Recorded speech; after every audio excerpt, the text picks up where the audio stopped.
There are people who are older than me, both men and women. But all this is as a result of love, because of the idea we are bringing out. We are bringing an idea that has come to solve what we call poverty problem in our society. We are bringing an idea that has come to ensure that there is equal opportunities and justice in our society. We are bringing an idea that has come to empower the youth of our society. And that's basically why we are contesting this election. You've been focusing on the youth agenda, where you intend to empower the youth. Are you going to neglect the aged, the women, the men who are old? Are you going to ignore them? We have what we call inverse relationship. We have been given birth by old men, you understand, by our fathers and mothers. So the interface of a house is the youth in that house. You understand? Who you are outside is what they will think about your home. You understand? So all that we are doing now, our message is targeting the major problem, because the lifeline of every society as we stand now is the youth. When we are able to empower the youth, various households will be happy. Various households will be joyful, because the youth are the interface that represent the what they call the various households. So our major attention is the youth, because when we empower the youth, they can empower their parents, because our parents are no more energetic to go and do any hard labor. So the only hope they have is on us, we the youth. And that is why our major focus is on the youth. And we look at what we are talking about, women empowerment, that has to do with the aged women, those who cannot do any active job. We are looking at how we're going to resource them so that life will not be any difficulty for them. Your party intends to organize debate for you, the aspirants, and you appear to be happy about the initiative of your party. Yeah. How are you going to present yourself before the delegates, before the electors, so that they'll be able to vote for you? The message is clear. I have identified a key problem in our party, and that problem has to do with the resourcing of what? Police station executives, resourcing of executive of the party, resourcing of what? Electoral area executives or coordinators. These people are the lifeline of what? The party. Once they are resourced, they will be able to produce quality resource. You cannot be hungry if you want me to work for you. I cannot be hungry if you want me to work for you. And I am saying that our party is in power. So therefore, their community people must look at them and know that these people are in power. You understand? That is by resourcing them. And when you resource them, resourcing them is not only about giving them money. We can also work out for what we call workshops. We have to train them on how to be vigilant around the police station.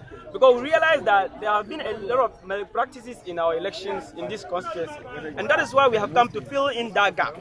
Because you realize that a police station that's supposed to have maybe 100 people voting will have 100% voting. It's not possible. Does it mean that within that year nobody has died in the town? Does it mean that within that year nobody has traveled?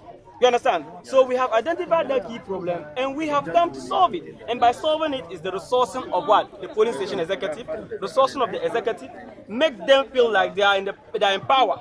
Let them have the requisite skills to galvanize and what? Police the ballot papers or the ballot box, so that we can make resourcing of polling station executives. Yeah.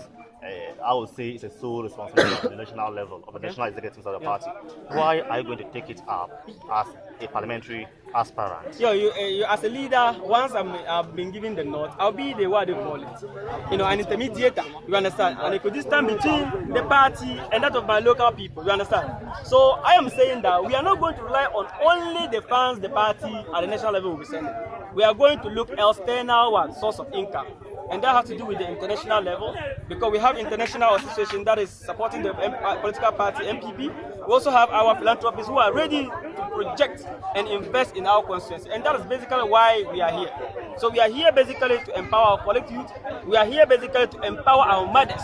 You see, youth and mothers are the lifeline of every society. So when we look at them critically and solve their problems, the society is going to come back to its destiny. I was told that when I came just this morning that you are so appealing to both NDC and the MPP. What's the secret? Yeah, I'm so appealing because I'm a unifier. You understand? I am one of the guys within the youth agenda movement who organized peace summit for all what they call parliamentary candidates, being it MPP, NDC, PPP, CPP, in 2016 election. We did that because of the beauty of the society. We wanted the society to be sanitary. We wanted the society to be full of peace so that we can have free, fair election in our society. And we have achieved it.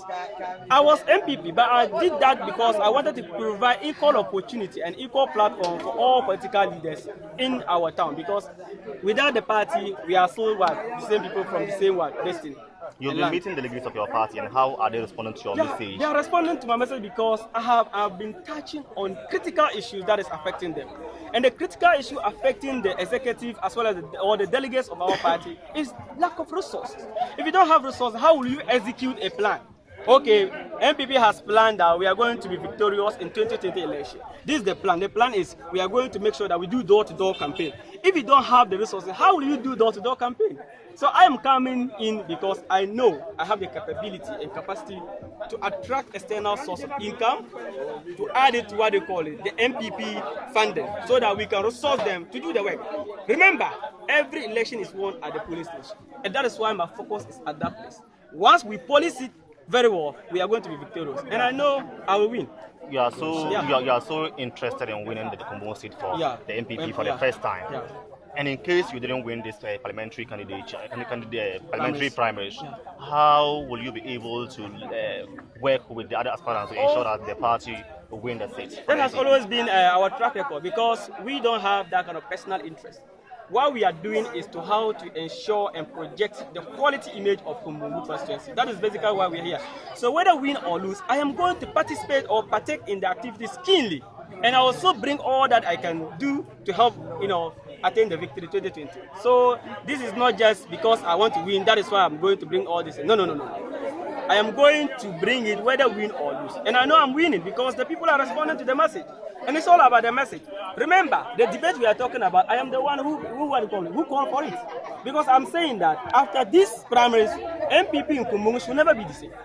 So we are bringing a paradigm shift, a clear cut of new destination and new generation of global thinkers into the leadership. So if you look at my team, you realize that they are full of intelligent guys who are thinking ahead, who are believing that one day our dream that is deep-rooted in the dream of Kumbung will be realized. And that dream is to ensure equal opportunity and justice. Lastly, what will be your message to your team supporters? Oh, my team supporters, I will thank them so much because I have personally wronged them today. Because I should have been here early, but due to circumstances beyond my control, you realize that if someone has to come and wait for this small boy like me for almost 9 a.m. up to this time, and they are not fed up, they do not run away, they still hope that I will come, and I assure you, it means that is what we call loyalty and love. And the loyalty and love is gained because of the message we are bringing. They believe that we are coming to empower them. We are coming to bring them out of poverty and suffering. And that's basically what we are targeting. Thank you so much. Bye-bye.